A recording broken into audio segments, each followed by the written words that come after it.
Hello, my dear competitive aspirants. Welcome to the Meditator Academy YouTube channel. Now, today's topic is the environment subject, right? And this environment subject is the most core and important subject for both the prelims and mains point of view. Means environment के 10 से 15 questions prelims में आते हैं और mains में 3 से 4 questions आते हैं, राइट? तो both the prelims and mains इसके लिए एनवायरमेंट पढ़ना बहुत ही जरूरी है। तो एनवायरमेंट के लिए क्या पढ़ना जरूरी है, कैसे पढ़ना है, वो आज हम डिस्कस करेंगे। तो देखिए, एनवायरमेंट के लिए कौन सी बुक पढ़ना है, तो शंकर आयस की है एक किताब, वो आप रेफर कर सकते हो। लेकिन देखिए, यदि आप सिर्फ ये बुक पढ़ रहे हो, राइट, मतलब स्टैटिक बुक्स, तो आपके मैक्सिमम 4 से 5 क्वेश्चन अटेम्प्ट होंगे जो स्टैटिक पोर्शन पे क्वेश्चन पूछती है यूपीएससी, राइट?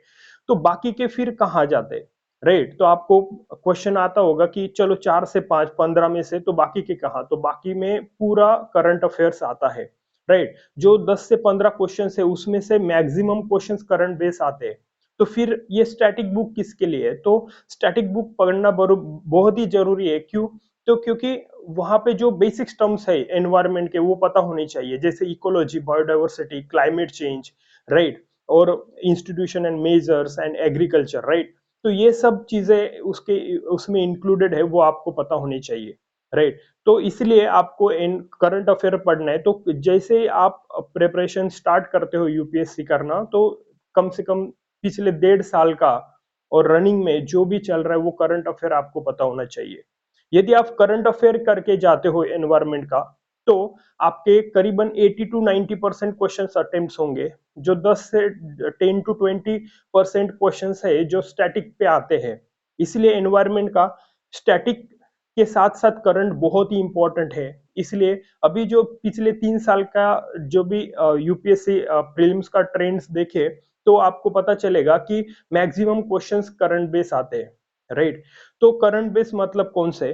तो जो भी ये बेसिक टर्मिनोलॉजीज है उसके ऊपर जो भी करंट न्यूज आ रहे हैं एनवायरमेंट रिलेटेड, वो आपको पढ़ना है, राइट? तो चलिए हम आज डिस्कस करते हैं और एनवायरमेंट को डिकोड करते हैं। आपको ये वीडियो में से एनवायरमेंट में एग्जैक्ट कौन से टॉपिक्स आते हैं, कौन से कवर होते हैं, वो आपको अकॉर्डिंग टू द सिलेबस हम ए टू जेड क्लियर करेंगे, राइट? तो आपको वीडियो अच्छा लगे तो प्लीज प्लीज सब्सक्राइब करिए चैनल को, लाइक करिए, कमेंट्स करिए कि कैसे वीडियोस और हम आपके लिए लाए, राइट, और शेयर कीजिए।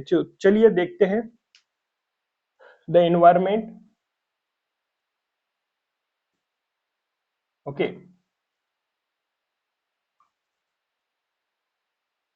तो एनवायरमेंट 5 यूनिट में डिवाइडेड है।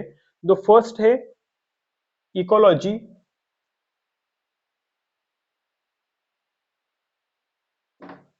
Right, environmental ecology.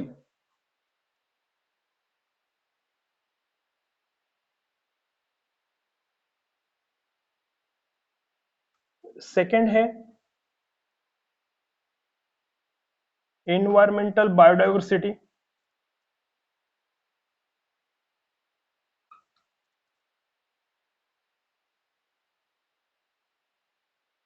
Okay, third है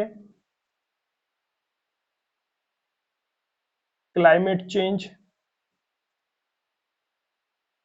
फोर्थ फोर्थ पार्ट है agriculture. And last fifth part है इंस्टीट्यूशंस एंड मेजर्स। ओके,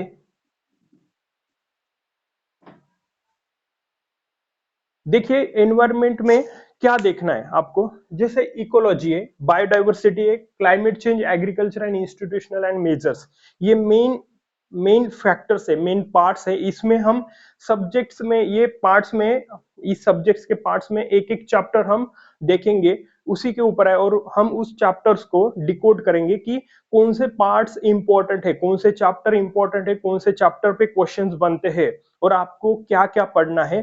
तो ये ओवरव्यू बहुत ही इंपॉर्टेंट है। आप कोई भी सब्जेक्ट्स या कोई भी प्रिपरेशन करते हो कॉम्पिटेटिव की, तो आपको सिलेबस पता होना चाहिए, फिर उसमें कौन से टॉपिक्स आते हैं, कौन से टॉपिक्स पे क्वेश्चंस बनते हैं, कौन से इंपॉर्टेंट है, वो बहुत जरूरी है। यदि ये सब नहीं करके आप नॉर्मली किताब पढ़ रहे हो तो आप यूपीएससी की प्रिपरेशन आपके हिसाब से कर रहे हो, लेकिन यूपीएससी के हिसाब से नहीं कर रहे हो। आपको लगता है आप प्रिपरेशन कर रहे हो, लेकिन वो राइट डायरेक्शन में नहीं होती। ठीक है, तो चलिए हम डिकोड करेंगे हर एक चीज और आपको बताएंगे कौन सा इंपॉर्टेंट है, राइट। तो फर्स्ट एनवायरमेंटल इकोलॉजी, इसमें 7 चैप्टर्स है। तो फर्स्ट चैप्टर है इकोलॉजी, राइट। सेकंड है the functions of ecosystem.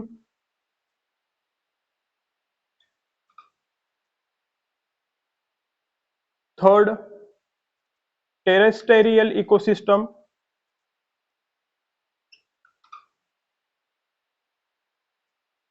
Fourth aquatic ecosystem.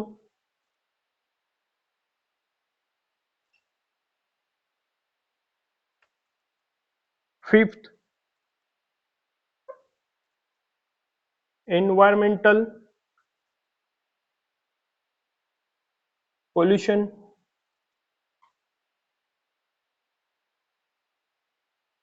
Sixth,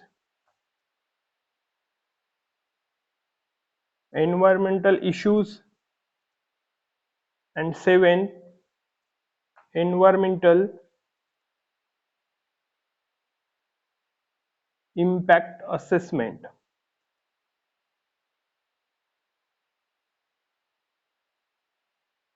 means EIA. Okay, so this is the environmental ecology, right? तो देखिए, एक बार क्वेश्चंस डायरेक्टली डेफिनेशंस के ऊपर पूछा गया था, what is environment, what is ecology, right, environmental ecology. तो ये आपको पता होना चाहिए। बायोडाइवर्सिटी क्या है, इकोलॉजी। तो ये जब भी आप पढ़ते हो तो उनको ये करना है कि मतलब आपका कॉन्सेप्चुअल क्लियरिटी कितनी है, राइट। जैसे बायोडाइवर्सिटी की भी डेफिनेशन आपको याद है और इकोलॉजी की, तो एक एग्जैक्ट उसके ऊपर डेफिनेशन के कॉन्सेप्ट के ऊपर पूछा गया था, तो आपको कितनी क्लियरिटी है, राइट। तो हम वो सब नॉर्मल चीजें छोड़ देते जो यूपीएससी पूछती है, राइट। तो ये सब कौन बताएगा? तो प्रीवियस ईयर क्वेश्चन पेपर मैंने पहले भी सॉरी, पहले भी बोल दिया था कि अब प्रीवियस ईयर क्वेश्चन पेपर देखिए और सिलेबस देखिए, राइट। तो वैसे ही है। तो इकोलॉजी की डेफिनेशंस पूछी थी, right. The functions of ecosystem, इसमें आपको इकोटोन क्या होता है, नीचे क्या होता है, वो उसके ऊपर पूछा जाता है, वो बहुत ही इंपॉर्टेंट टॉपिक्स है, right. Next terrestrial ecosystem, aquatic ecosystem, environmental pollution, ये बहुत ही इंपॉर्टेंट टॉपिक है। जो लेटेस्ट करंट्स में जो भी चीजें चलती है, जैसे लिपस्टिक्स में कौन से पोल्यूटेंट होते हैं, राइट, या कौन से इंग्रेडिएंट होते हैं, उसके ऊपर पूछा गया, राइट। जो हम जनरल डेली यूजेस जो भी एलिमेंट यूज करते, राइट, उसके ऊपर क्वेश्चन पूछते हैं, ताकि वो हमें आइडेंटिफाइड करते कि आप कितने जनरल अवेयर हो, राइट। तो ये बहुत ही इंपॉर्टेंट है, राइट। तो एनवायरमेंटल पोल्यूशन, कौन से पोल्यूटेंट है, राइट, ये सब इंग्रेडिएंट पूछते हैं। एनवायरमेंटल इश्यूज बहुत इंपॉर्टेंट है, और एनवायरमेंटल इंपैक्ट असेसमेंट कैसे किया जाता है उसके ऊपर कॉन्सेप्चुअल स्टेटमेंट दी जाते हैं वो आपको। तो ओवरऑल ये इकोलॉजी बहुत ही इंपॉर्टेंट है। इसके टर्मिनोलॉजी आपको याद होना जरूरी है, बेसिक कॉन्सेप्ट क्लियर होना बहुत ही जरूरी है, राइट। इसके ऊपर क्वेश्चंस आते हैं। यदि पूरा सब्जेक्ट्स पढ़ना, ये स्टैटिक्स है, ये स्टैटिक है, प्लस इसके साथ साथ आपको इसके करंट अफेयर कम से कम 1.5 साल के, राइट, कम से कम 1.5 साल के आपको करंट अफेयर पता होने चाहिए, राइट। तब आपके max to max questions attempt होंगे प्रीलिम्स एंड मेंस में, राइट। नेक्स्ट है बायोडाइवर्सिटी, राइट। तो चैप्टर है 8th, बायोडाइवर्सिटी, राइट। 9th है Indian biodiversity.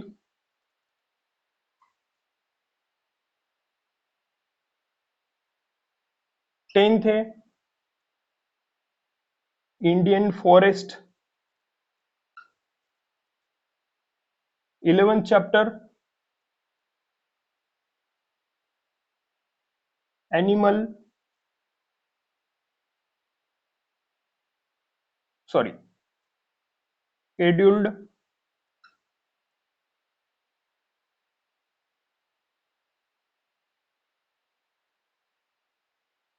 Scheduled animal of wild life protection act. 1972. 12th, Animal Diversity of India.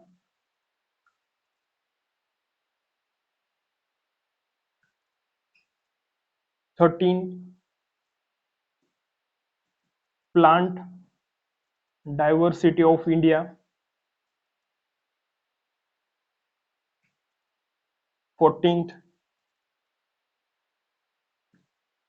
Marine Organisms, या फिर 15th,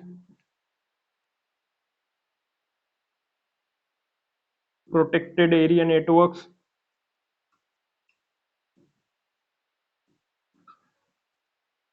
and 16th, Conservation Efforts. Right right, ये हो गया। देखिए, तो बायोडाइवर्सिटी क्या है वो आपको पता होना चाहिए। इंडियन बायोडाइवर्सिटी क्या है, राइट? इंडिया में कौन सी बायोडाइवर्सिटी है वो, जैसे इंडियन फॉरेस्ट, कितने फॉरेस्ट है अपने इंडिया में और राइट वर्ल्ड में, राइट, ये पता होना चाहिए। Scheduled animal of wild life protection act जो 1972 है, उसमें क्रिटिकली एंडेंजर्ड कौन से है, राइट, कौन से वल्नरेबल है, वो सब करंट अफेयर में, ये बहुत ही इंपॉर्टेंट है, राइट। जो अभी क्रिटिकली एंडेंजर्ड स्पीसीज है, राइट, तो वो उसके बारे में पूछा जाता है, राइट, कि ये कौन से फॉलोइंग जो भी एनिमल्स है उसमें से कौन से क्रिटिकली एंडेंजर्ड है। ये सब किताब में तो ठीक है आउटडेटेड हो जाते हैं, लेकिन जो आप करंटली जो भी डेली यूजेस में, डेली दिन ब दिन जो भी करंट अफेयर्स में आते हैं कि इस साल में कौन से क्रिटिकली एंडेंजर्ड स्पीसीज है, तो उनके करंट अफेयर में डेटा आता है, तो उस हिसाब से आपको इससे करंट अफेयर के साथ अपडेट करना है ताकि आपके क्वेश्चंस अटेम्प्ट हो, अदरवाइज आप सॉल्व नहीं कर पाते। फिर animal diversity of India, again then plant diversity of India, marine organisms कौन से, protected area network and conservation efforts, ये बहुत ही जरूरी है, आपको पता होना चाहिए। What is the difference between national parks, wildlife sanctuary, right, और एंड टाइगर रिजर्व्स, ये क्या क्या कहाँ है ना, इनमें डिफरेंस क्या है, नेशनल पार्क्स में, वाइल्ड लाइफ सेंचुरीज में क्या डिफरेंस है, वो पूरे पता होने चाहिए आपको, राइट। इस हिसाब से आपको किताब पढ़नी है। Okay, then climate change, right, so the chapter 17 climate change, okay, 18th chapter ocean acidification and ozone depletion,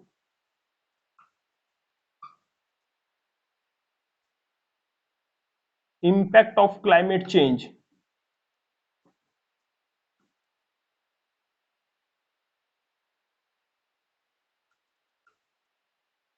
mitigation strategies,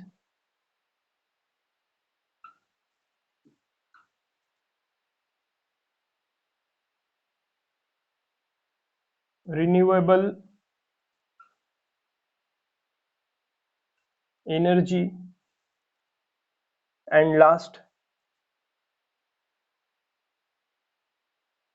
India and climate change, okay, and 24th, climate change organizations। देखिए dear aspirants, देखिए climate change ये बहुत important है, इसके ऊपर current basic question आते हैं, जैसे पेरिस एग्रीमेंट्स क्या है, राइट। तो ये देखिए, द ओशन एसिडिफिकेशन कैसे होता है, राइट, अल्गल ब्लूम्स वगैरह, ओजोन डिप्लीशन क्यों होता है, उसके क्या कॉजेस है, इंपैक्ट्स क्या होंगे, इंपैक्ट्स ऑफ क्लाइमेट चेंज का क्या होगा, मिटिगेशन स्ट्रेटेजीज क्या होता है to counter the climate change, right, renewable energy sources कितने क्या है, उसकी क्या लिमिटेशंस है, वो इंडियन क्लाइमेट चेंज, इंडिया के रिलेशंस में क्लाइमेट चेंज का क्या है, जो भी पॉलिसीज है गवर्नमेंट के, जो भी है ना क्लाइमेट चेंज को चेंज जो हो रहा है, राइट, उसको मिटिगेट करने के लिए जो भी पॉलिसीज गवर्नमेंट बना रही है वो पता होना चाहिए, क्लाइमेट चेंज ऑर्गेनाइजेशंस कौन से इंटरनेशनल एंड इंडिया वो भी आपको बहुत पता होने चाहिए। ये बहुत ही इंपॉर्टेंट है, यही क्वेश्चन आते हैं, राइट। तो ये बेसिक्स के लिए चाहिए, ओके, फंडामेंटल्स बनाते हैं और उसके बाद आपको करंट अफेयर बहुत ही इंपॉर्टेंट है, अदरवाइज आपके एनवायरमेंट में मार्क्स आप मार्क्स नहीं ले सकते, राइट। तो सो द फोर्थ टॉपिक है एग्रीकल्चर, राइट।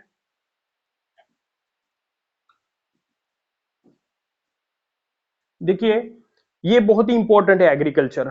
देखिए ये कहाँ कहाँ आता है, राइट। ये एक आता है इकोनॉमिक्स में, प्लस ज्योग्राफी में, प्लस एनवायरमेंट में, ये तीनों में कवर होता है ये।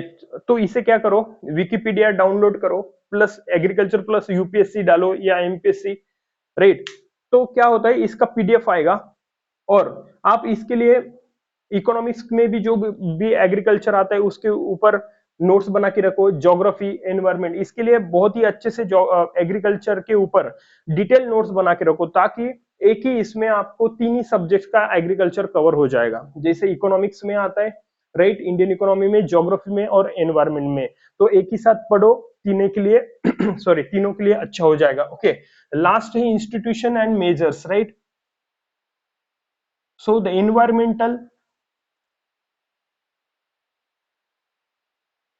environmental institutions and measures, right? Next, environmental organizations,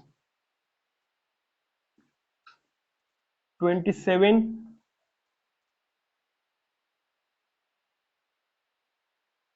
environmental international convention and organizations, and 28, right? Environmental issues and health effects। तो देखिए my dear friends, institutions and measures, जो एनवायरनमेंट के इंस्टीट्यूशंस बना है, जैसे एनवायरनमेंट के लिए क्लाइमेट चेंज या फिर पोल्यूशन के लिए कंट्रोल करने के लिए, राइट। तो जो भी एनवायरनमेंट के स्पीसीज के लिए जो भी इंस्टीट्यूशंस है एनवायरमेंटल मिटिगेशन स्ट्रेटेजीज के लिए या फिर क्लाइमेट चेंज मेजर करने के लिए, तो कौन कौन से, तो एनवायरमेंटल इंस्टीट्यूशंस एंड मेजर जो भी है इंडिया एंड वर्ल्ड में, वो आपको पता होने चाहिए, राइट। उसके बाद एनवायरमेंटल ऑर्गेनाइजेशन है, आपको एक विजन का एनवायरमेंटल ऑर्गेनाइजेशंस की कंपाइलेशन मिलता है वो, लेकिन वो पूरा पढ़ना नहीं है। फिर पढ़ना क्या है, तो एक डेढ़ साल में जो भी ट्रेंड्स में है, न्यूज में जो भी एनवायरमेंटल ऑर्गेनाइजेशंस अभी लेटेस्ट में इश्यूज में चल रहे, राइट, जिसके ऊपर पॉलिसीज बने हैं इंटरनेशनल या फिर इंडियन नेशनल पॉलिसीज बने हैं, राइट, वो आपको नोट डाउन करने हैं। नहीं तो ऐसे हजारों चीजें है पढ़ने के लिए, अंडर द सन बहुत कुछ है, लेकिन इतना पढ़ना ह्यूमनली पॉसिबल नहीं है। तो फिर क्या करे, तो वही करे जो अभी लेटेस्ट ट्रेंड्स में चल रहा है, बाकी सब चीजें नहीं पढ़ना है। आपको एक स्टैंडर्ड बुक पढ़नी है जिससे आपको बेसिक स्टैंडर्ड बने, और एक करंट अफेयर जिससे आपका करंट अफेयर क्लियर हो, राइट। तो ये जो भी बहुत सारे एनवायरमेंटल ऑर्गेनाइजेशन है जो अभी लेटेस्ट में है, उसको आपको क्लियर करना है। उसके बाद एनवायरमेंटल इंटरनेशनल कन्वेंशन, जो भी एनवायरमेंट के रिलेटेड कन्वेंशन हुए, ऑर्गेनाइजेशन, वो आपको लिस्ट आउट और नोट डाउन करने। उसके बाद environmental issues and health effects क्या होते हैं वो। तो इस तरीके से आपको एनवायरमेंट पढ़ना है। अगेन मैं रिपीट करता हूँ, तो एक शंकर आयस की बुक है, उसको पढ़ लो, बेसिक्स बनाओ कि what is ecology, what is ecotone, right, what is pyramid, right, energy pyramid, inverted pyramid, right. तो ये कॉन्सेप्चुअली पढ़ना है आपको, इसका कॉन्सेप्ट बना के शॉर्ट्स में नोट्स बना के रखो, बार बार रिवाइज करो। उसके बाद करंट अफेयर्स देखो कि उस रिलेटेड कौन से करंट इवेंट्स आ रहे हैं, इश्यूज है, कौन से ऑर्गेनाइजेशन है, कौन से एग्रीमेंट्स है, कौन से कन्वेंशन है, वो सब आपको पढ़ना है, वो आपको नोट डाउन करना है, और इस हिसाब से आपको प्रीलिम्स के पहले 3 से 4 बार रिवाइज करके जाना है। आपकी जरूर प्रीलिम्स निकलेगी, राइट। तो माय डियर फ्रेंड्स, आपको ये वीडियो अच्छा लगे तो प्लीज सब्सक्राइब करो, आप नए हो तो, राइट। और ऐसे ही आप बने रहिए, आपके लिए इससे भी अच्छे और वीडियोस बनाएंगे ताकि आपकी प्रिपरेशन जर्नी इजी हो, राइट। आपको हर चीज डिकोड की जाएगी ताकि आपकी प्रिपरेशन अच्छी बने। Okay, so thank you.